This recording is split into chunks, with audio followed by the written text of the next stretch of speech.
Kita simak informasi di mana antusias warga menyambut gelaran balap Formula E terlihat di area luar sirkuit E-Prix Ancol, Jakarta Utara.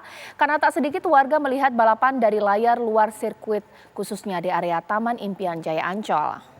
Warga yang tengah berada di kawasan wisata Taman Impian Jaya Ancol merasa senang dan terhibur dengan adanya nonton bareng balap Formula E 2022.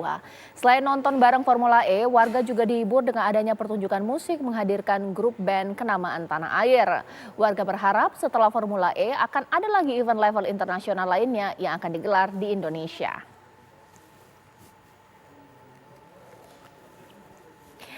Ya, di tengah ramainya yang menyaksikan ajang Formula E memang sempat banyak sekali kritikan-kritikan, apalagi ketika ada elit DPRD bahkan juga ketua pelaksana yang borong tiket Formula E. Nah, ini wajar tidak ya? Mungkin saya tanyakan kepada Bang Gilbert. Bang, ini sebenarnya nggak masalahkah ketika ada pejabat, pengusaha, anggota DPRD, elit politik beli banyak tiket ini?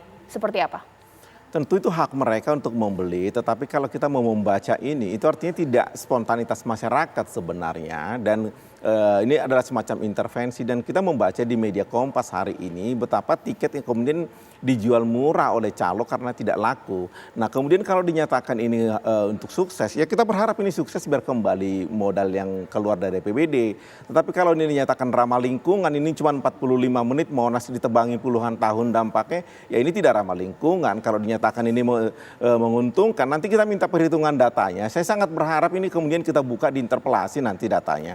Karena itu akan lebih jelas. Lalu kemudian kalau dinyatakan ini reputasi internasional, saya kira Jakarta lebih terkenal dari Formula E. Kalau Formula One tidak, saya kira Formula One yang cocok kalau dikatakan menggemakan Jakarta internasional. Kalau dinyatakan 150 negara, ya siaran kita malam ini aja ditonton oleh seluruh negara. Apa bedanya begitu? Sama saja karena semua sekarang udah serba online. Dan saya kira kalau UMKM juga bukan menjadi ini ajangnya, lebih baik uang yang 750 miliar diberikan kepada UMKM daripada dinyatakan seakan-akan ini yang proyek yang merugi ini dinyatakan mengangkat UMKM. Saya kira tidak akan menjadi sesuatu yang berdampak lah ini kepada Jakarta dengan kerugian yang luar biasa besar. Dan saya yakin duit ini tidak akan kembali, dan karena perhelatan 2023-2024 juga tidak mungkin dilaksanakan. Karena apa? Tidak ada perjanjian untuk melanjutkan itu 2023-2024 karena menyalahi peraturan di MOU yang dibuat di New York. Karena itu sudah jelas melanggar aturan. Jadi MOU yang baru di Singapura itu adalah sampai 2022 dan itu memang legal. Ya. Kalau yang ilegal yang ditandatangani yang di New York. Oke, mungkin Bang Geis komentari dong Bang dengan banyaknya calo ini Bang. Tapi memang yang jadi sorotan adalah ketika calo-calo ini banting harga ini supaya tiketnya laku terjual. Ya kalau yang kayak gitu kan biasa ya, orang berspekulasi membeli tiket banyak untuk berharap untuk menjualnya. Tetapi kan yang seperti itu udah biasa di pertunjukan manapun gitu loh. Menjelang acara terus tiketnya dijual dengan harga murah. Dimanapun itu, konser apapun seperti itu. Yang kedua, bicara kerugian, Pak Gilbert itu saya lagi euforia ya, lagi senang, lagi apa, mendengar apa yang dikatakan Pak Gilbert. Saya terima kasih Pak Gilbert atas berbagai kritikannya, tetapi saya merasa bersimpati atas rasa kefrustrasian Anda. Kalau bicara tentang kerugian, di depan mata Anda, di Rawamangun Kelapa Gading, 6,8 triliun, hanya jaraknya 5,8 kilometer, biayanya tiap bulan 12 miliar kurang lebih, yang masuknya hanya 500 juta, menjadikan kerugian Jakpro karena proyek LRT yang tidak pernah Anda nyatakan, itu adalah kerugian nyata yang tidak pernah Anda bahas. Tetapi untuk Formula E yang menjadikan Jakarta internasional, mendunia, begitu frustrasinya Anda. Ini bukan event Pak Anies, ini eventnya orang Jakarta dan eventnya seluruh masyarakat Indonesia. Saya merasa simpati, merasa apa ya, semoga luka hati Anda atas rasa frustrasi Anda, atas kesuksesan Jakarta berkali-kali, WTP 5 kali berturut-turut, mendapat penghargaan dari dunia internasional, dan banyak lagi lainnya. saya juga bersimpati lah atas rasa frustrasi melihat keberhasilan apa yang didapatkan oleh Jakarta dan kebetulan gubernurnya adalah Pak Anies Baswedan. Bang Gilbert tanggapi dong. Saya kira WTP itu bukan menjadi sebuah prestasi yang hebat. Karena kita tahu banyak kepala daerah yang ditangkap karena WTP diterima yang justru dibeli. Dan terakhir kan Bupati Ade Yasin yang di Bogor. Yang kedua, kita tahu cara kerja BPK itu, dia sampling. Kalau kemudian penyelewengan terjadi di bulan 6, mereka sampling bulan 7, apakah dengan maksud baik atau tidak baik, maka itu kemudian tidak akan ketemu. Yang berikut, jangan kemudian menilai bahwa ini adalah penilaian saya pribadi, ini adalah persoalan kebangsaan. Jadi kalau katakan ini nilai saya pribadi, 2 juta rakyat yang memilih PDI dan tidak ada yang memilih Anda, Bung Keis. Jadi Anda hanya bersuara pribadi, kami bersuara secara partai. Jadi kalau Anda katakan begitu, Anda mau mengingkari hak yang diberikan oleh 2 juta rakyat DKI, sedangkan Anda berbicara atas nama pribadi Anda karena Anda diangkat oleh Bung Anies sebagai komisaris di Ancol. Ancol sendiri mensubsidi harga tiket lebih dari tiketnya Ancol tanpa Formula E. Sebenarnya Anda sudah tidak layak untuk duduk di Ancol sekarang ini karena Anda mengorbankan Ancol demi kepentingan Formula E.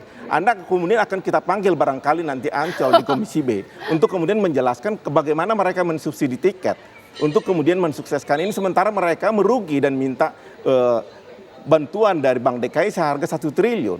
Demikian juga Jakpro sekarang ini dengan kesulitan keuangan. Saya kira ini kita mesti klarifikasi. Oke, mungkin Pak Trubus secara kebijakan sebenarnya wajar tidak sih ketika seperti di Mandalika contohnya bahwa sempat ada berita bahwa PNS NTB diwajibkan untuk beli tiket Mandalika. Saat ini juga ada elit DPRD yang beli tiket, bahkan ketua penyelenggara beli tiket. Nah, secara kebijakan ini salah tidak sih ketika ajang dipaksakan untuk sukses, dipaksakan untuk laku terjual, atau memang ini juga semacam bantuan seperti apa? Iya, menurut saya sih itu tidak tepat, Mbak. Ya, karena apa? Karena sesungguhnya kan orang mau membeli itu kan melihat kondisi yang ada. Artinya bahwa memang mereka suka kepada yang namanya Formula E, ya mereka membeli gitu. Jadi tidak ada kemudian di situ borong-memborong, kemudian pada ujungnya ada pihak-pihak tertentu yang merasa diuntungkan dengan kondisi yang ada. Jadi kalau ada kebijakan memaksa orang lain untuk membeli atau istilahnya mendorong atau istilahnya memprovokasi juga untuk membeli, saya rasa itu tidak tepat, Mbak. Karena itu menurut saya memang harus dipahami bahwa adanya yang memborong, ya pokoknya itu entah pejabat, entah elit lah, elit yang memborong itu menurut saya sesungguhnya merupakan potret yang tidak baik gitu Mbak. Baik, Bang Syarif bagaimana ketika klaim bahwa tiket ini ludes terjual tapi ternyata ketua pelaksana beli banyak, bahkan ada DPRD juga beli banyak, seperti apa? Wah, aneh, buat seneng orang, buat happy orang kok jadi persoalkan. Berbeda ini kan, berbeda, inisiasinya beda. Ada seorang tokoh ya, ada seorang yang punya duit lebih, memborong kemudian dihadiahkan supaya orang nonton. Berbeda ini, buat senang orang. Menurut saya ini adalah, justru saya membacanya, ini patut dicontoh. Terbalik saya, agak ekstrim ya. Tindakan Pak Saron itu patut dicontoh. Ingin membagikan orang ketika ingin nonton tidak punya uang kan boleh. Berbeda kalau ada instruksi negara. Negara menginstruksikan supaya sukseskan dengan cara ini. Itu yang berbahaya. Ini inisiasi dari Pak Saroni, inisiasi dari Bu Zita untuk menyenangkan orang-orang. Saya sendiri misalnya, saya beli 6 buat ponakan, nambah lagi 2 buat nyenengin orang kan gak ada masalah. Asal tidak ada kaitan dengan negara, tidak kaitan dengan pemerintah. Menurut saya ya aneh aja ada orang borong tiket bisa dipersoalkan. Oke, karena intinya Bang Gilbert apapun itu kalau memang uangnya tersebut masuk ke kantong Jakpro nggak masalah dong. Mau dari mana uangnya, bagaimana Bang Gilbert? Saya tidak mempersoalkan apakah ada yang borong atau tidak, tetapi kemudian kesan yang timbul adalah bukan spontanitas masyarakat untuk menonton dan ada semacam intervensi politik atau rekayasa untuk kemudian banyak penonton, tetapi ternyata di balik itu, kalau kemudian ini banyak peminat yang sesungguhnya betul-betul mau meminat, harusnya tiket yang dicalo naik bukan turun.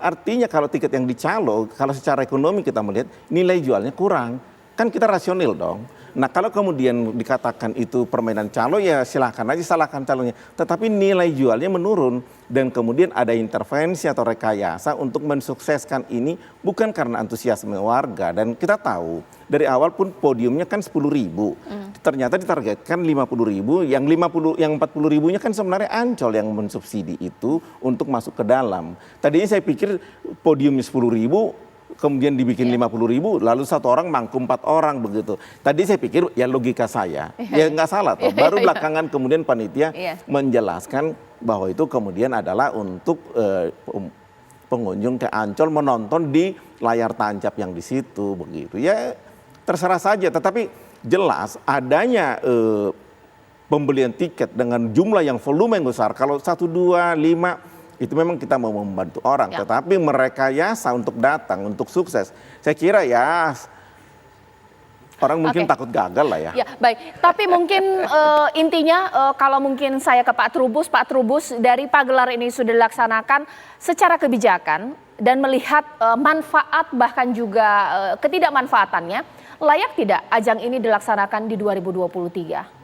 Iya, kalau dari sisi teori cost and benefit tentu ini harus dikaji lagi gitu. Artinya karena kalau cost-nya besar kan benefit yang didapat tidak seimbang kan, jadi nanti timbul pertanyaan publik kan. Jadi artinya begitu banyak cost yang harus dikeluarkan misalnya. Tetapi saya percaya nanti ke depan dengan penyelenggaraan hari ini yang dikatakan sukses seperti Pak Sarip bilang, nah itu tentu akan ada persiapan penataan tata kelola yang lebih baik lah ya. Jadi ke depan nanti 2023 dan ini kita berharap intinya kan edukasi kepada masyarakat tentang pentingnya mobil listrik dan itu sejalan dengan kebijakan pemerintah Pak Jokowi yang sejak awal memang menekankan pentingnya mobil listrik, sudah ada kebijakannya itu. Jadi ini hal yang menurut saya saling melengkapi lah Mbak gitu. Oke, kalau dari Bang Syarif bagaimana? 2023 lanjut atau mungkin buang-buang uang atau bagaimana? Saya justru mengamini, mengikuti pendapat dari Pak Gembong yang terakhir. Bahwa Pak Gembong itu menginginkan supaya ini sukses dan dilanjutkan di tahun 23 dan 24. Kalau pribadi saya mengatakan memang sudah dibayar komitmen fee-nya itu untuk 3 kali penyelenggaraan. Walaupun Pak Gilbert tadi ada informasi yang terbaru mengatakan bahwa cukup di tahun 22. Ini program ini kalau sudah tidak dijabat oleh Pak Anies, Mbak Caca dan Pak, bayangkan apa yang terjadi di tahun 23 nanti. Akan kelihatan kan? Akan kelihatan objektivitas bahwa itu adalah tidak lebih adalah sport entertainment. Olahraga yang menghibur dan menggerakkan perekonomian bangsa. Bagaimana Bang Gilbert? Saya kira kita tidak bisa berbicara untuk 2023 karena gubernurnya sudah beda. Jadi jangan kemudian kita membuat beban gubernur yang baru karena beliau yang terpilih siapapun adalah semacam PLT. Kita sangat berharap ini sebenarnya banyak penonton dan justru kenapa saya bersuara agak keras begini? Karena saya kecewa juga tiketnya nggak laku, kemudian sponsornya tidak ada. Kenapa sponsor tidak ada? Ya mereka menyatakan mungkin ya melihat dari sudut mereka tidak ada gunanya masuk.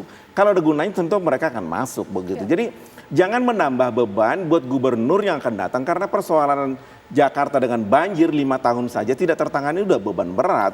Kemudian kemarin sumur yang digali sekarang nggak berfungsi mau dibikin lagi berfungsi dengan pompa itu luar biasa berat. Rumah yang DP 0. Jadi jangan tambahin lah Pak Syarif dan bukan tugas kita di DPRD. Tugas kita adalah membantu gubernur berikutnya. Sangat bertugas buat itu. Terakhir Bang Geis, 2023 layakkah ajang ini tetap digelar seperti apa? Singkat saja. 2023 sangat layak untuk digelar, itu sangat layak digelar dan Ancol di Formula E ini juga tidak rugi karena Ancol itu yang dilihat hanya soal tiket depan, padahal ada SeaWorld dan segala macam dibanding menjadi 250.000. Kalau tiket depan di atas 300, tiket SeaWorld di atas 100.000. Jadi kalau 250.000 itu kalau dilogikakan itu sangat mudah melogikakan. Tapi begini aja, yang terakhir begini. Untuk menghibur Pak Gilbert, saya Geis Halifa sebagai produser Jakarta Melayu Festival mengundang dia di acara Jakarta Melayu Festival yang ke-10 kalinya. Itu akan menjadi puncak Jakarta Melayu Festival. sebagai ucapan terima kasih kita kepada para tenaga kesehatan kita. Silakan Pak Gilbert hadir untuk menghibur Baik, rasa Bang Ges. kepesersiannya. Terima kasih Bang Ges, terima kasih Pak Trubus, Bang Syarif terima kasih, Bang Gilbert terima kasih. Kita tunggulah bagaimana kemudian audit apakah memang yang benar ajang yang menguntungkan atau mungkin juga tidak pemirsa atau juga akan diselenggarakan di tahun depan.